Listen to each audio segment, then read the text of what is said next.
In this video, we will show you how to fit the aluminium base rails to your polytunnel.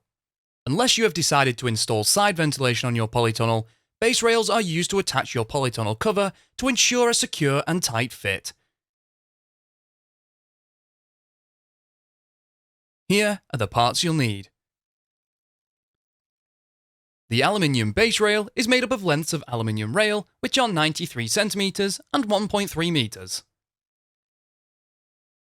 The base rail fixes to the outside of the framework with the T-slot internally facing and the cover fixing channel towards the bottom. It is attached to the framework using intermediate clamps and corner clamps. We will start by fitting a 93 cm length of base rail from the doorpost to the corner hoop. This piece will extend beyond the width of your polytunnel and will be trimmed to size at the end. The 1.3 meter lengths will be used down the length of your polytunnel. If your polytunnel has a slope across the width, then we suggest fitting the rail on the side that is highest first. Your foundations will have been positioned at a consistent height, and consequently, the swage joint can act as an indicator for the position of the rail. Set the base of the rail in line with the joint on the foundation. Fit a corner clamp to the corner hoop. To assemble, place the U-bolt around the corner hoop with the threads pointing to the inside of the polytunnel. Place the tube pressing and then corner clamp onto the threads, ensuring the corner clamp wings run parallel with the width and length of the polytunnel and loosely secure in place. Position the base rail on the front face of the doorpost with the bottom of the rail also in line with the joint on the corner hoop. Ensure the rail is level using a spirit level. Mark the doorpost in line with the T-slot and in the centre of the doorpost. Use a 9mm wood drill bit to drill a hole through the doorpost. Slide a 90mm M8 bolt into the T-slot and then through the pre-drilled hole. Fix in place using a nut and washer, ensuring the end of the base rail is flush with the inner edge of the doorpost.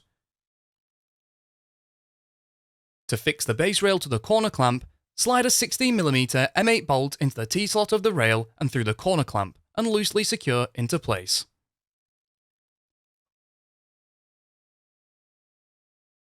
While using the level, move the corner clamp up or down to make it level, then tighten the nuts on the corner clamp. Tighten the bolt that secures the base rail to the corner clamp. We will now fit the aluminium base rail down the length of your polytunnel. You will now start to use the 1.3 meter lengths of the base rail. Slide a 16mm M8 bolt down the T-slot and locate the bolt through the corner clamp. Butt the base rail up to the corner base rail and tighten the nut.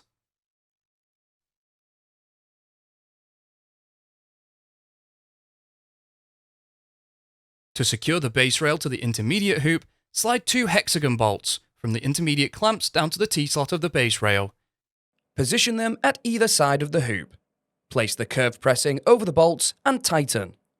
Join another 1.3 meter length to the previously fitted length using a rail joiner. Slide half of the rail joiner onto one piece of the base rail and tighten the screws using the Allen key provided. Then, slide the second piece of the base rail onto the rail joiner and tighten the screws. Repeat this procedure until you reach the end of your polytunnel. The final piece will exceed the length of your polytunnel and we will trim this off at the end. Measure and cut a piece of aluminium base rail to fit between the corner hoop and the inner edge of the doorpost on the opposite ends of the polytunnel and fit using the same method as earlier. Where the base rails exceed the width and length of your polytunnel, cut off the excess with a hacksaw. The sawn edges will be sharp. It is important that these are filed smooth before the cover is fitted for safety and so that they don't damage the polythene cover. We can now fit the base rail on the opposite side. If your ground is not on a slope, then repeat the procedure you followed for the first half. If you have a slope across the width, fitting the rail on this joint will create an unnecessary gap. We advise setting the base rail at a height that eliminates the gap as much as possible, but still ensuring that the rail from the doorpost to the corner hoop is level. Ensure that the rail is at a consistent height. A string line will be handy here.